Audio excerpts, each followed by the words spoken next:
These are not the arrows that I'm using for hunting. They're a different diameter, they're a different weight, they're a different point weight, they have different fletchings. Let's shoot them at 70 yards and see what happens. I guess I'll call this the how out of tune is too out of tune challenge.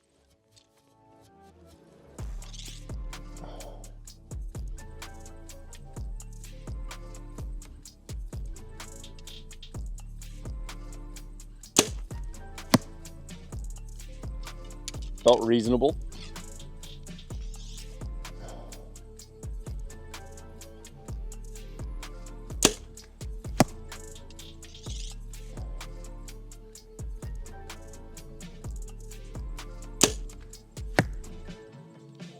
No idea. We get a decent wind going right now, like kind of intermittent gusty breezes. But this is a perfect time to experiment with stuff like this.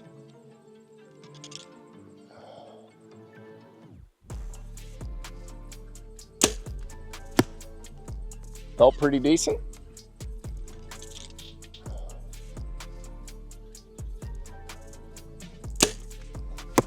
Hi. Got about a 10-mile-an-hour breeze out here, probably, like it's decent, kind of gusty on occasion. And now I'm going to strap on some broadheads, a couple of NAP kill zones that I've had for quite a while. But I'm also going to throw in a couple of little tweaks to this too. I'll show you the tweaks here in just a second. So off comes the standard 125 grain field points. I say standard, I think that these are like the Iron Will quasi fancy ones. And then on goes NAP Kill Zone 125. Now, here's what I'm testing. I'm not testing penetration or anything like that. What I'm testing is flight, because many of these types of broadheads will have, you know, exposed blades. Like pretty much only, I can only think of maybe one or two. Like Sever is probably smaller than this, and Thorn is smaller than this. But how much will these little bitty blades on the front that are exposed affect flight at 70 with a bow that's slightly out of tune? Now, I said that there was going to be a twist, and the twist is this. Two of these heads do not spin perfectly. You can actually see the variance, and I'm going to set those arrows aside, and I'm going to shoot those the last two to just see how terrible it gets. By the way, I haven't done this before. It's going to be amazing if this is just like perfect, and all this like massive amounts of tuning and learning and all that stuff that people do in order to figure out how to get their setups exactly perfect are completely irrelevant. That's probably the worst one of the group. I'm so excited to see what happens. By the way, I was smoking a West Tampa Tobacco Company cigar. It was a Maduro medium body, and it's for the money. Like it's a good cigar, but for the money, I don't think it's worth it. Stick with the Padron Maduro 4000. I legitimately am a little nervous because I don't know where this is gonna, like, I just don't know how bad this could be. Because there is no doubt that this is not tuned for this setup, and now I've added wings to the front of an arrow. And the fletchings that I have on the back of these are small. These are those AAE hybrids, but they're the, I can't remember, 1.75 inch maybe? Like, they're not big. Cut her loose.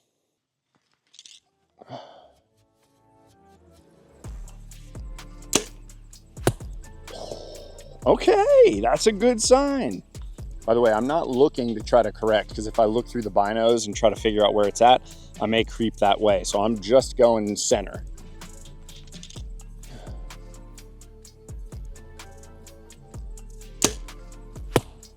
I mean, it seems like with the amount of movement I'm getting on the target that it's a little rowdy, like that they're definitely not like hitting dead ass center. But I'm so curious to see how they group at this distance. Wind's picking up a little bit.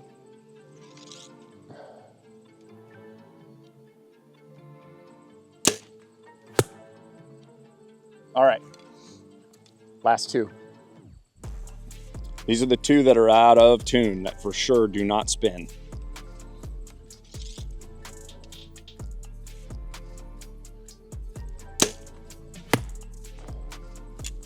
Dude, how is this possible? This is hitting.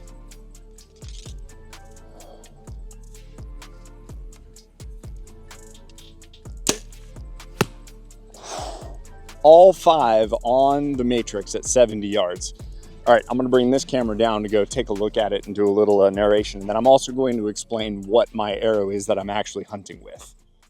All of this effort that you go to make sure that everything is like super tuned, and this is the consequence, which is like a fairly reasonable group that's slightly off to the side.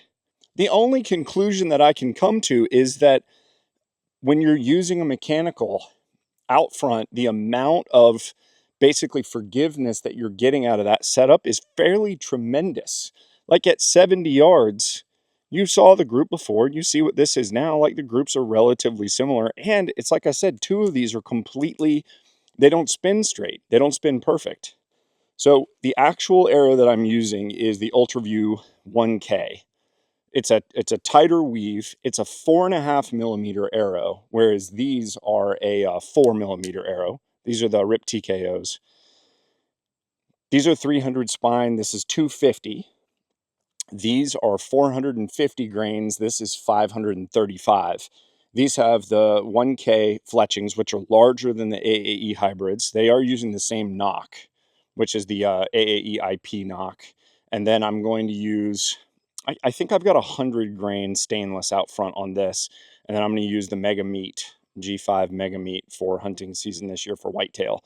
I feel like all the effort that I've gone through to make sure that these are hitting exactly with my field points at this distance, when the consequences of having something that's slightly out of tune and then throwing a mechanical on there, I am shocked.